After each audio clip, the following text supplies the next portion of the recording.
Merci de nous rejoindre sur Canal Congo Télévision pour vous informer, mesdames, messieurs. Bienvenue à ces grands rendez-vous d'information.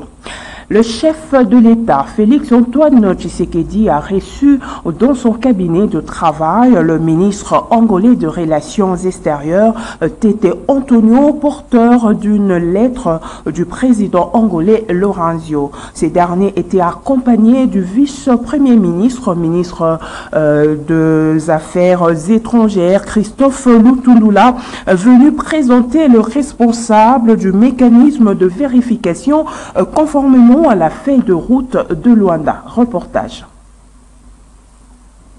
Le ministre angolais de Relations extérieures reçu en audience par le président de la République, Félix-Antoine Tshisekedi, était porteur d'une lettre du président angolais João Lourenço, un croire Tete Antonio qui existe entre la République d'Angola et la RDC.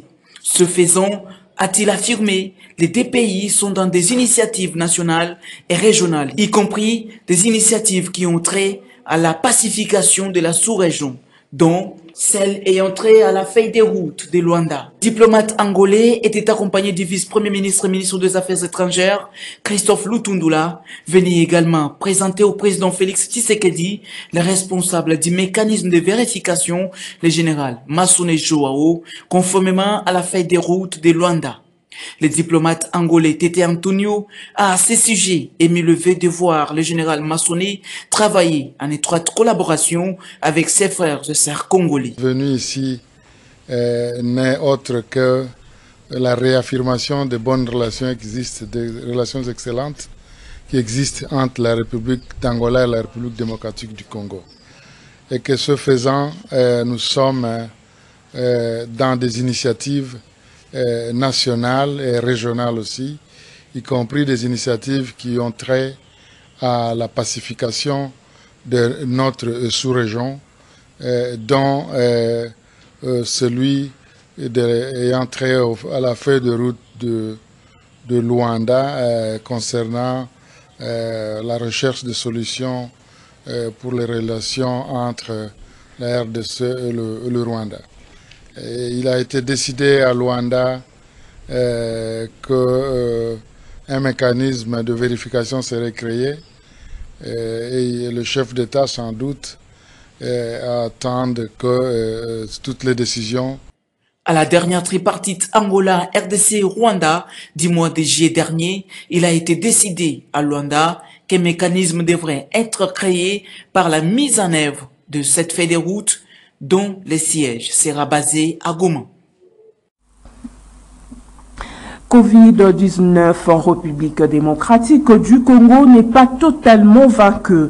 Il suffit de fournir encore plus d'efforts pour parler de ces virus au passé. C'est en tout cas le propos du professeur Mouyembe, coordonnateur du secrétariat technique de la riposte, qui s'est par ailleurs félicité de l'engagement communautaire qui a donné comme résultat la hausse de taux des vaccinés. Un propos recueilli par Nancy Ileka.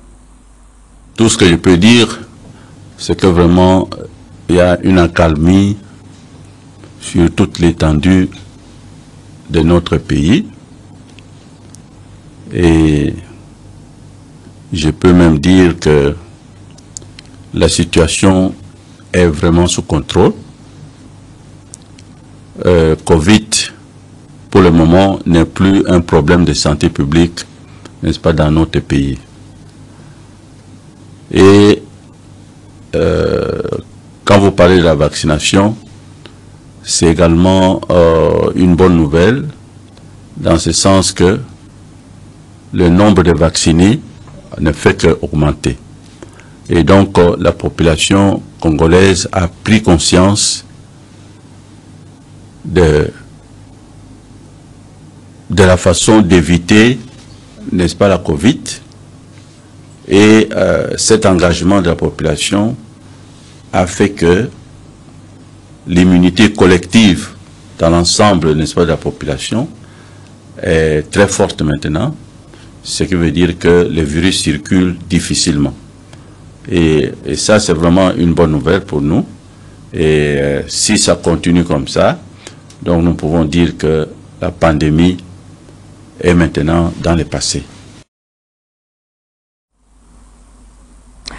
Et quittons la ville de Kinshasa pour nous rendre dans la province de l'Ituri où 12 civils ont été tués par les hommes armés dans la nuit de jeudi à ce vendredi 14 octobre 2022 à Massomé en territoire d'Irumu dans la province de l'Ituri. Plus ample détail avec le coordonnateur de la CRDH, Christophe Mouniadero. Suivez. Il y a 12 corps de populations civiles qui ont été tués par des bandits. C'est précisément à Massomé. Massomé est dans le groupement Bandiamoussou. C'est à chefferie de Basili, Komanda. Et c'est aux environs de 7 km à l'est de Komanda, route Komanda Bounia. Et la CRDH est compatie avec les familles qui venaient de perdre les leurs. Parce que parmi ces 12 civils, il y a au moins une personne qui est allée mourir à l'hôpital général de Komanda et jusqu'à présent les corps de ces victimes ne sont pas encore enterrés, mais il y a des processus qui se poursuivent juste pour voir comment on peut enterrer nos compatriotes au niveau des Komanda. Donc il y a une équipe qui est déjà sur terrain pour voir comment dépêcher les corps de ces victimes. Et vu la situation qui commençait à s'améliorer dans les sites du territoire d'Irumu. Voilà le témoignage d'une personne qui a réussi au moins à s'échapper. Nous confirme que ce sont des bandits, ce ne sont pas des ADF comme on l'attendait. Ce sont des bandits parce qu'ils sont arrivés, ils étaient au nombre de 5. Parmi ces 5 bandits, il y avait au moins 2 qui avaient les armes à feu et il y a aussi les 3 qui avaient des machettes ainsi que des flèches. Voilà encore, parce qu'il y a au moins quelques mois, même dans des réunions de sécurité, et on parlait d'une nouvelle milice en gestation dite Chiniatuna. Alors on ne sait pas si réellement s'insérer l'élément de cette milice ou c'est comment, mais nous voulons voir que le service de sécurité puisse s'impliquer dans l'urgence pour voir comment démanteler ces réseaux-là. Nous appelons l'administrateur du territoire, les gouverneurs de la province, ainsi que tous les services de sécurité, et de voir comment s'impliquer dans l'urgence, parce que si une fois on va laisser encore ces réseaux perdurer, nécessairement ça sera encore un grand problème dans notre territoire. Et pourtant l'administrateur du territoire, l'administrateur militaire est en train de se donner chaque jour pour restaurer l'autorité de l'État.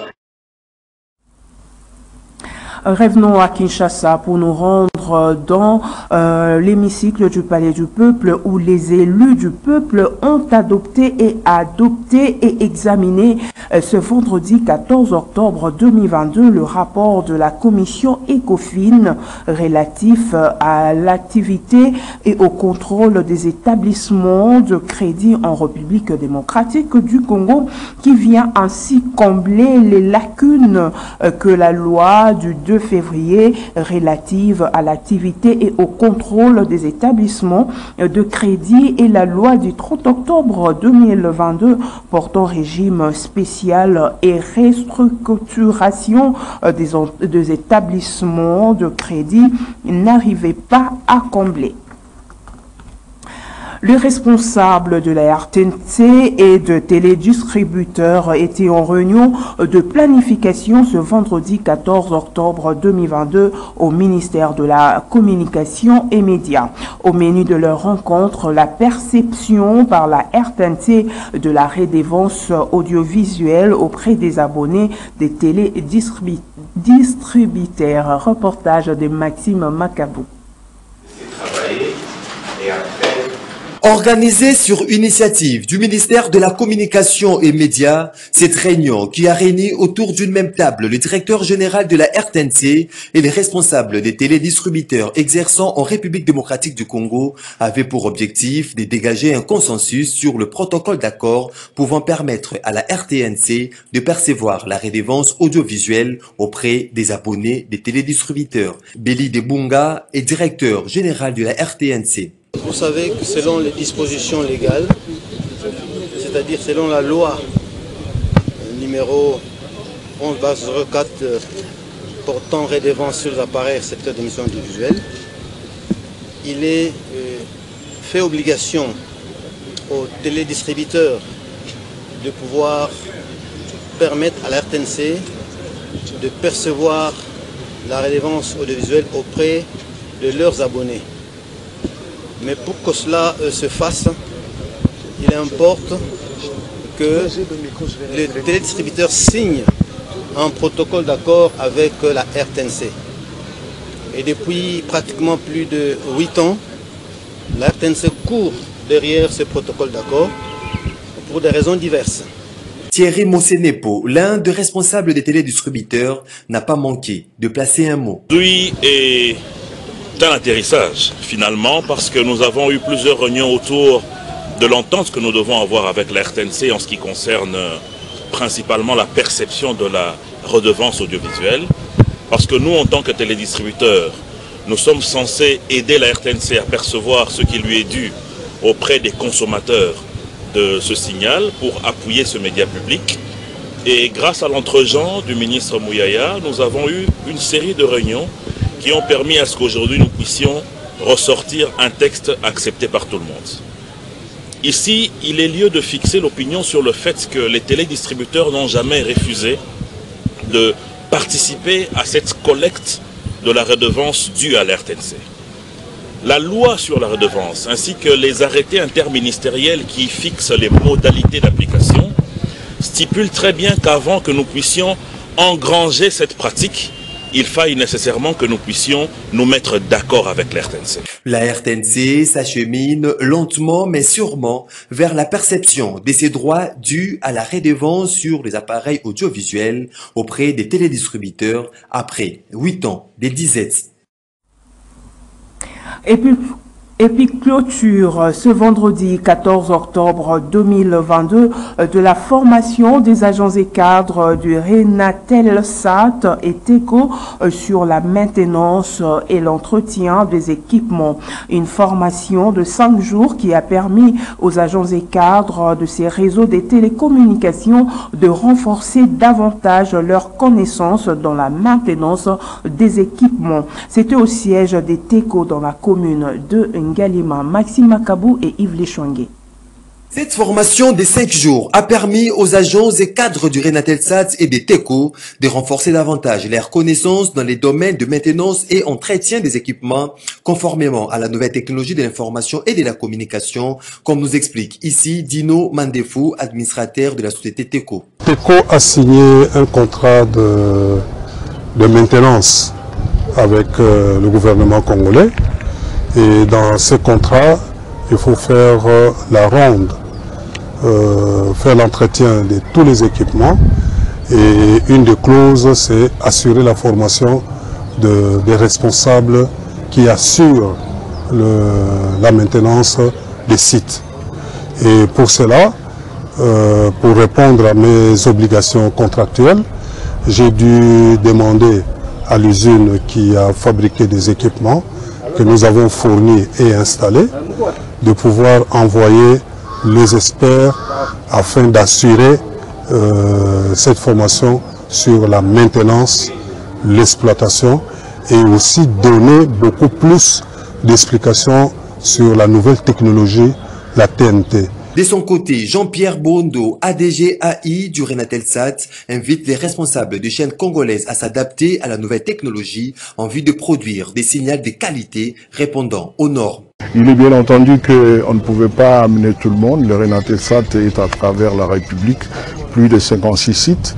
On a amené un échantillon qui devrait être le formateur de formateurs. Donc, voilà, ça va s'en suivre que chaque fois qu'il y a une nouvelle technologie, le Renatelsat doit être à même de transporter tous les éditeurs de programmes qui viennent se connecter à nos multiplexes. Nous devons être capables d'améliorer avec la formation qui vient d'être faite les signaux pour que les téléspectateurs puissent être aussi à l'aise à la réception finale dans leur maison.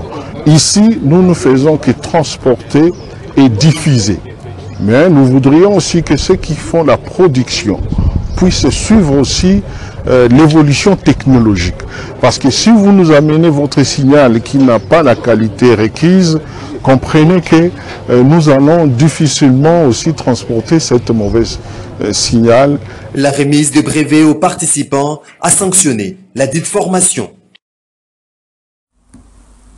Dans un autre chapitre, sachez que l'Agence nationale de promotion des exportations en APEX, en partenariat avec l'association américaine Africa Femmes Performantes, organise du 13 au 25 octobre 2022 un showroom de produits congolais exportables d'origine agricole, agro-industrielle, industrielle et artisanale en vue du lancement du grand centre commercial Africa Trade Center à Maryland aux États-Unis en novembre prochain. Suivez.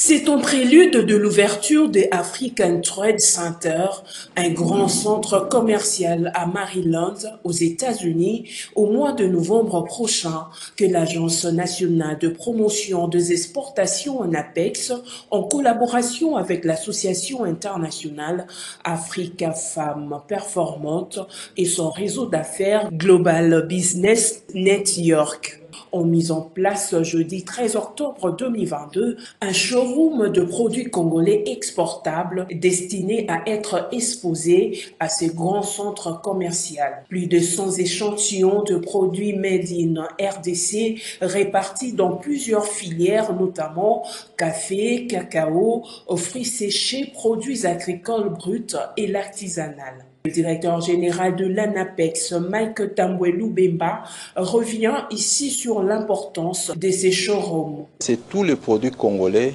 exportables. Il y a un travail qui est fait en amont et en aval pour vraiment essayer de voir qu'est-ce qu'on a comme produit. Mais aussi, le problème que nous avons, souvent, c'est le problème de la quantité. Mais pour cela, nous sommes en train d'y travailler pour qu'on puisse avoir une bonne quantité pour l'exportation. Mais pour le moment, là, ce sont des produits qui seront exposés au niveau de Maryland au mois de novembre. Et il y aura un trade center où les produits africains devront être présents.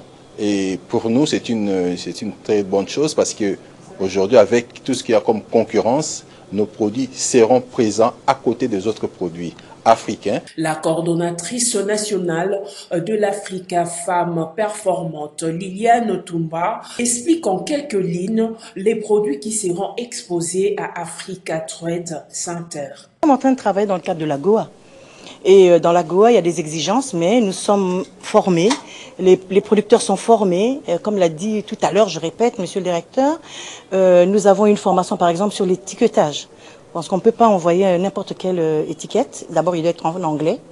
Et nous avons été soutenus, on l'a fait avec l'ANAPEX. Sachez que ces showrooms qui ouvrent ses portes le jeudi 13 octobre prendront fin le mardi 25 octobre 2022. Un cocktail a sanctionné cette cérémonie. Et pour terminer, l'espace médiatique congolais vient de s'enrichir d'un nouveau magazine culturel et de développement. Il s'agit de la revue Elonja, éditée par la Ligue nationale des Anamongo, fédération de Kinshasa, et dont la cérémonie de vernissage a eu lieu le jeudi 13 octobre 2022 au Musée national sous les parrainages du ministre d'État à l'aménagement du territoire, Guy Luando Mboyo. Le reportage est de Pauline Mboyo et Lola Kinyamba.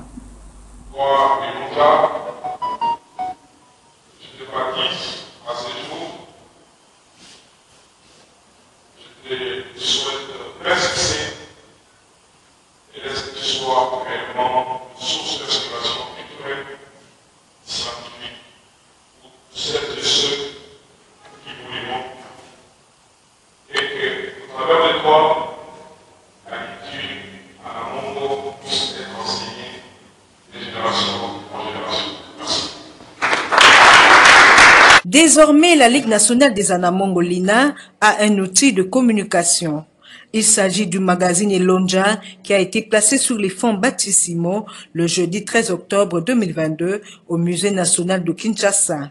Et c'était au cours d'une grande cérémonie de vernissage parrainée par le ministre d'État en charge de l'aménagement du territoire, Maître Guy Luando Mboyo. Cérémonie marquée par la présence de nombreux notables Zanamongo, comme le professeur Jacques Joly, Barthélemy Okito, président de la LINA, et le professeur Émile Bongeli. Édité par la LINA, Fédération de Kinshasa, que dirige Espérant Intolé, le magazine Elonja est une revue trimestrielle traitant des informations socio-culturelles du développement communautaire des Anamongo. En baptisant le magazine Elonja, le ministre d'État Guy Luando Mboyo a indiqué que cette publication fera rayonner la culture Anamongo à travers le monde et de génération en génération. Lorsque il m'a été demandé de venir pour procéder au vernissage de cette expression écrite de notre histoire, qui est Elonja. Cette initiative qui s'inscrit dans l'esprit de pérenniser cette grande richesse nationale qui est la grande famille Anamongo. Mais il me souvient que nous sommes tous unis d'un seul ancêtre, ce qui est une symbolique de l'unité au sein de la famille des Anamongo. Nous sommes les enfants d'un seul père, nous devons donc rester dans cet esprit de l'unité. À la fin de la cérémonie, le président fédéral de la LINA Kinshasa a livré à la presse la quintessence de cette cérémonie de vernissage de la revue Elonja. Il fallait avoir un outil de communication et maintenant aujourd'hui la communauté d'Anamongo a Elonja où nous pouvons véhiculer toute la culture de toutes les communautés de base. Ce journal est terminé, mesdames, messieurs. Merci de l'attention soutenue. Au revoir.